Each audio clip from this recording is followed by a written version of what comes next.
We are looking at how to pronounce this name. We'll be looking at how to say more confusing names pronunciations as well, so make sure to stay tuned until the end of the video to learn more. Leisa. Leisa is how it's often pronounced in English, but there are different pronunciations depending on the accent, the origin, the person, the surname, the family, the language. In Portuguese, for example, it's said as Leisa as well. How do you say it yourself? Let us know. Let everybody know in the comments, and stay tuned for more. We are looking at how to pronounce this name. We'll be looking at how to say more confusing names pronunciations as well, so make sure to stay tuned until the end of the video to learn more. Leisa.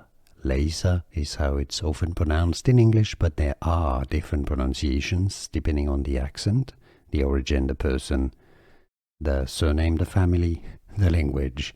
In Portuguese, for example, it's said as Leisa as well. How do you say it yourself? Let us know. Let everybody know in the comments, and stay tuned for more. Here are more videos on how to pronounce more confusing words and names too many mispronounced. Like this video if you found it useful. I appreciate your support. I'll see you soon, and thanks for watching.